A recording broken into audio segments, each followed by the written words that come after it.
Hey, happy Martin Luther King Day to all of you.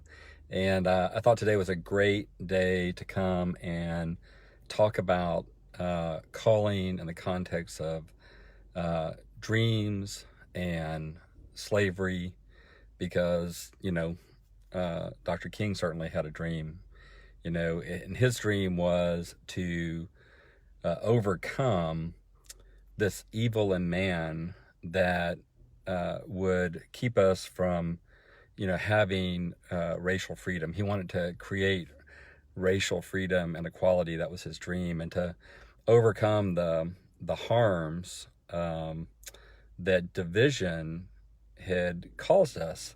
And I think, since 1963, when he gave that speech, there is a lot of progress that's been made. I mean, I'm here today in Georgia with my grandkids, and we're at a Chuck E. Cheese. I'm taking a break, coming out, talking to you guys.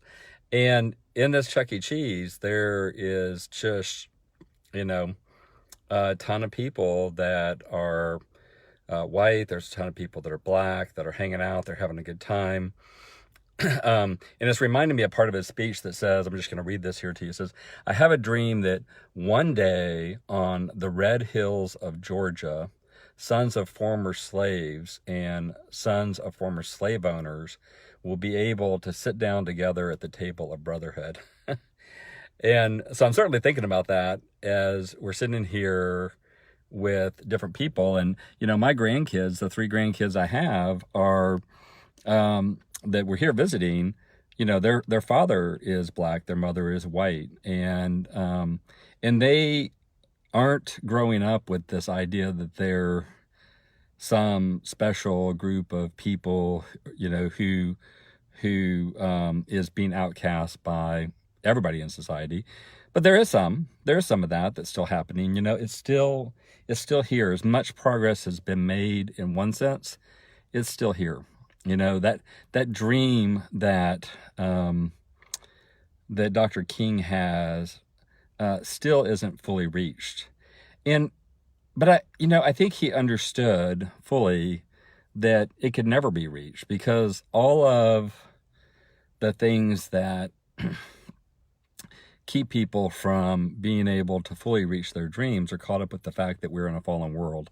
And Dr. King was a strong Christian, and he understood that, right? That our world has always fallen, that it always requires more work here, right? That entropy is happening. Everything in and around you is breaking down because we're in a fallen world.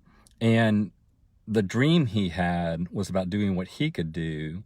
His calling was about doing what he could do to improve it, to overcome the evils that exist within man, and drive towards the standard of the progress of what men should be in God's eyes, what God really wants us to be.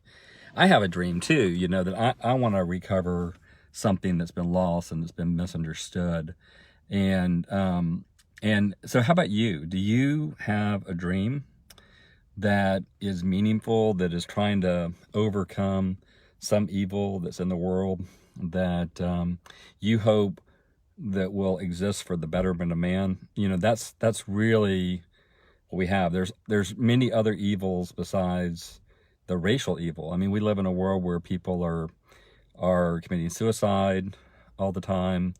We live in a world where family is destroyed constantly. I mean, 50% plus divorce rate, even amongst Christians, right? We live in a world where, there's still slavery, and there's this crazy sex trade thing that goes on. There's just all kinds of evils in the world that exist. And there's the evil in the world that exists in the sense that just we're all struggling to find our way and to understand how the world works, because the world works a certain way. And it's reminding me, share with me your dream. Would you share with me what your dream is? What are you trying to redeem? What are you trying to bring up to the standard of the excellence of God, as opposed to the erosion that happens in sin, in death? And let's talk about, I know I mean, Christians, of course, that are listening to me, they're not gonna have any problem with that term because they understand what it means. But for many people, that just sounds like religion. But what it really means is that sin is just anything that stands against what God loves. And what God loves is His creation, and especially the people in His creation, that He longs to be more children. His goal in all of this was to bring home many sons and daughters, meaning us. And so He's about that. And so everything that stands against what God loves, that's what sin is. And if it stands against that for, people, whether that's you or whether that's the you of the person that lives with you or next to you or works with you, right? God really longs for all of those people to be His sons and daughters. And so how can you help move that forward is part of the calling that you have. Entropy is always happening. So Paul has this verse that I thought was really appropriate to share in Romans 6. And he starts it off saying, do you not know? And he's saying that because, he's writing Romans. In Romans, there was a ton of slavery going on in Rome. And there was slavery that was slavery. There's also slavery that is kind of more like what we might think of when we're sort of forced to work because we owe a debt, right, indentured servitude, but nonetheless, it's a form of slavery. But sometimes those slaveries are things we put ourselves into, which is kind of how that is. And we have that happening in our society today. I mean, debt is a crazy, overwhelming thing for many people. So there's a lot of different ways that people find themselves in slavery. And so he's starting this off saying, do you not know? And it reminds me of, and it's in Dr. King's speech too, where he refers back to, the Declaration of Independence, where it says, we hold these truths to be self-evident, that all men are created equal. And so what he's going to say in this verse is really self-evident. It's obvious, but sometimes we're not really listening to it. And so the verse says this, it says, do you not know that if you present yourselves to anyone as obedient slaves, you are slaves of the one whom you obey, either of sin, which leads to death, or obedience, which leads to righteousness. And so what he's pointing out here is something that we don't think of. Like sometimes when we think about slavery, we think of slavery and then we think of freedom. But the reality is we're slaves to something all the time. Like we're slaves to the way our world works, right? Like gravity works. If you jump off a building, you will fall. And, you can do some things to overcome that. You can fly an airplane, for instance, and overcome gravity to some extent, but only because there's an energy that's, taking that into account. It's not really overcoming it, it's taking it into account. And so what he's saying here is, you're going to be a slave either to something that brings death about, or you're going to be a slave to something that brings righteousness about, all based on what you obey. And so sometimes when we're trying to, gain freedom, we're trying to, gain freedom for the purpose of, like we have this idea that freedom means doing whatever I want to do. And that's not what freedom means at all, right? Freedom is basically, enabling you to have the good, beautiful things that God intended you to have. That's what real freedom is, because that's what leads to life. And if you're not leading to life, then you're leading to death. And so when you're caught up with something of your own choosing or not, that is bringing about a departure, then you're not actually getting to freedom. And you really are choosing slavery, and you're choosing slavery in a way that, leads to death. Now, if you choose to get free from that, the best way to choose to get free to that is to become a slave to God.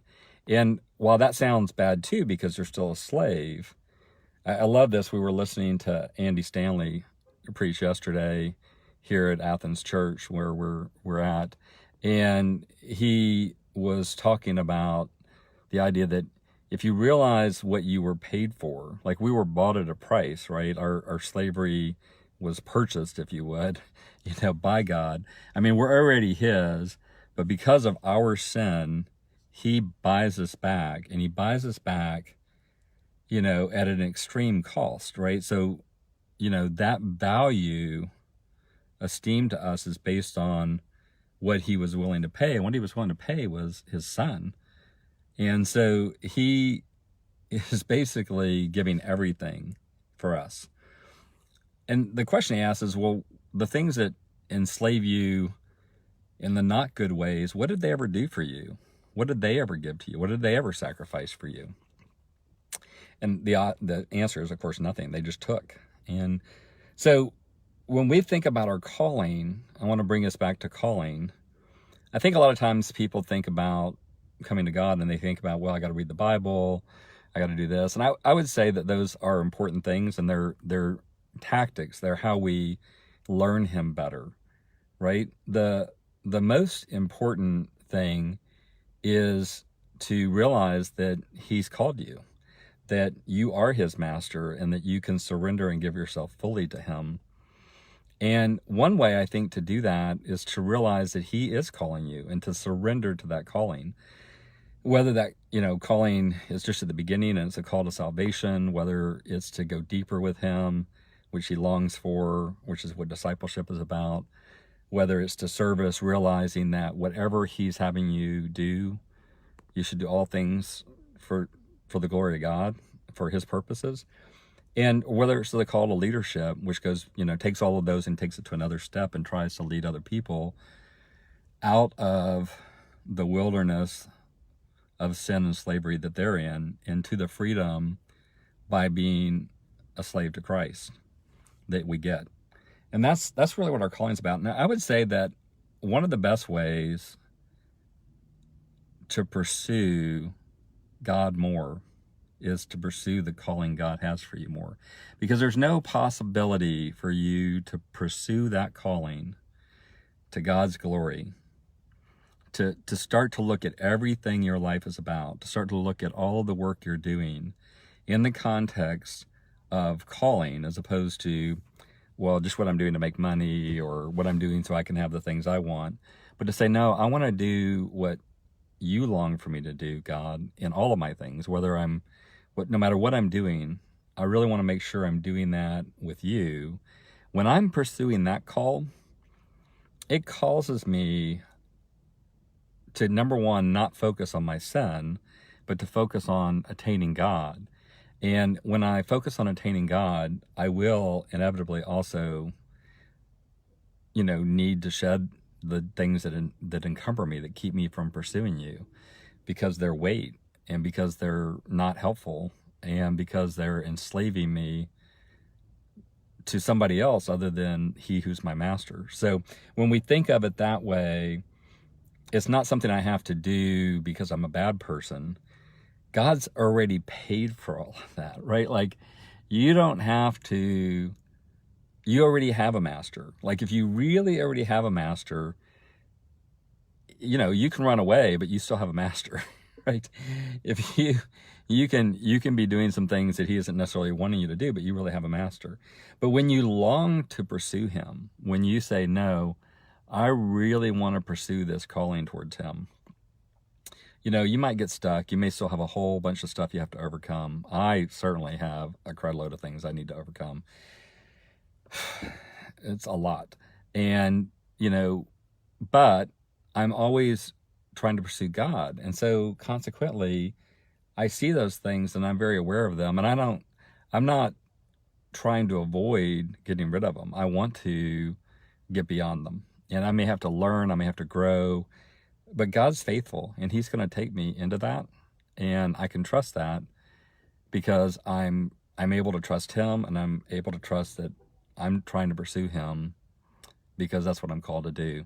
So I just think calling is a great way to overcome slavery, at least slavery that leads unto death, and instead pursue slavery that leads to righteousness, which is to be all in with my calling for him.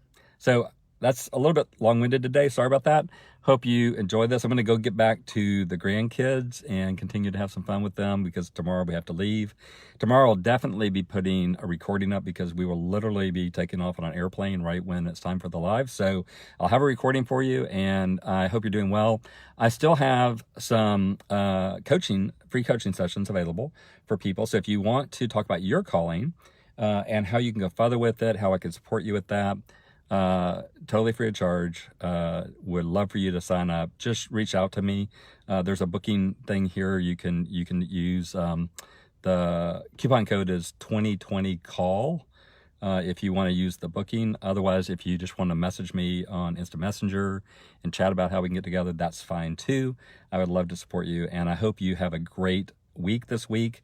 I know some people are off today. Most people probably really aren't, but I'll be back at it in full force on Wednesday, and hope you have a great week pursuing God and pursuing your calling in the world. Take care. Bye.